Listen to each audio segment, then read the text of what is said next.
ఎర్రగొట్టే కారం రంగు రుచి ఆచి కారం పొడి. దేశంలోనే అతిపెద్ద గిరిజన జాతరగా జరుగుతున్న మేడారంలో గిరిజనుల సాంస్కృతిక కార్యక్రమాలు ఆకట్టుకుంటున్నాయి.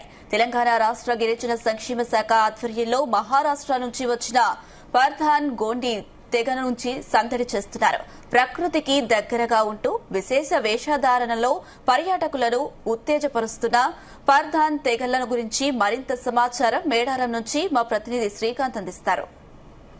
గిరిజన శాఖ ఆధ్వర్యంలో కూడా ఇక్కడ కల్చర్ యాక్టివిటీస్ నిర్వహిస్తున్నారు. ఇందులో ప్రధానంగా మహారాష్ట్రకు సంబంధించిన పరదాన్లు ఇక్కడ నృత్యాన్ని అయితే మరికొద్దిసేపట్లో ప్రదర్శించున్నారు. వీరు చేసేటువంటి నృత్యం ఏ విధంగా చేస్తారు, దాని యొక్క అర్థం ఏంటి, అక్కడ మహారాష్ట్రకు సంబంధించినటువంటి వారు ఏ విధంగా ఉంటారో తెలుసుకునే ప్రయత్నం. మనతో పాటు గిరిజన శాఖకు సంబంధించినటువంటి ఉన్నారు, వీరిని అడుగుదాం.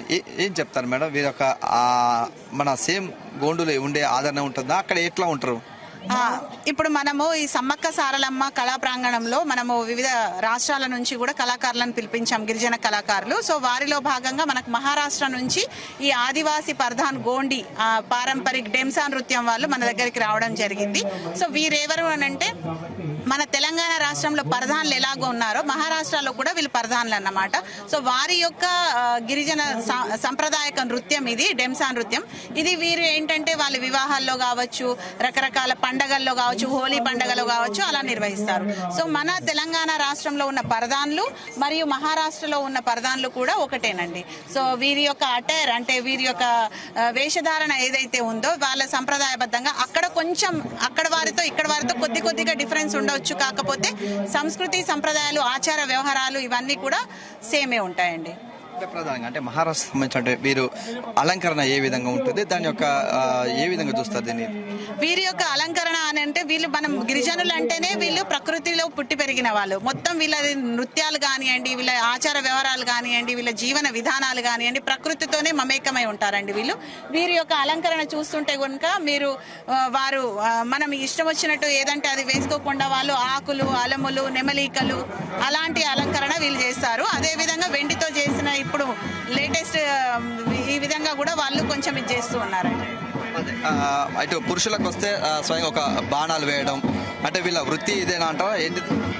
పురుషులకు వస్తే చూడండి అంటే గిరిజనులు అంటేనే వాళ్ళు అడవిలో ఉంటారు కాబట్టి వేటాడడము, అక్కడ అడవిలో దొరికే ఉత్పత్తులను సేకరించి తినడము, అదేవిధంగా వారి జీవనాధారం కూడా దానిపైన ఆధారపడి ఉండడం మనం గమనిస్తూ ఉంటాం.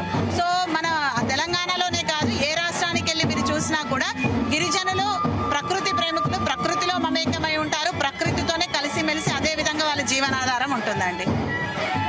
చూసుకోవచ్చు ఏదైతే కూడా మేడారం సమ్మక్క సారలమ్మ జాతరలో కూడా కల్చర్ యాక్టివిటీ నిర్వహిస్తూ ఇందులో వివిధ రాష్ట్రాలకు సంబంధించిన వారంతా కూడా నృత్య ప్రదర్శన చేస్తున్నారు. వీరు మహారాష్ట్రకు సంబంధించిన పరదాన్లు ఉంటారు. వీరి యొక్క వేషధారణ, వీరి యొక్క అలంకరణ ఇక్కడ ప్రత్యేక ఆకర్షణగా ఉంటుంది. వీరు చేసేటువంటి జీవన విధానం, అదేవిధంగా వివిధ సాంస్కృతిక కార్యక్రమాల్లో భాగంగా అయితే వారి ఆచార ప్రకారం వివాహాలు కానీ ఏదైనా శుభకార్యం జరిగినప్పుడు వీరు నృత్యాలు ప్రదర్శిస్తారు. వీరు ప్రత్యేకంగా అడవిని నమ్ముకొని జీవిస్తారు కాబట్టి ఈ వేషధారలో ఉన్నటువంటి పరిస్థితి కనిపిస్తుంది.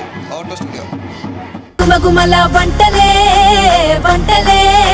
ఎర్రగొట్టే కారం రంగు రుచి ఆచి కారం పొడి.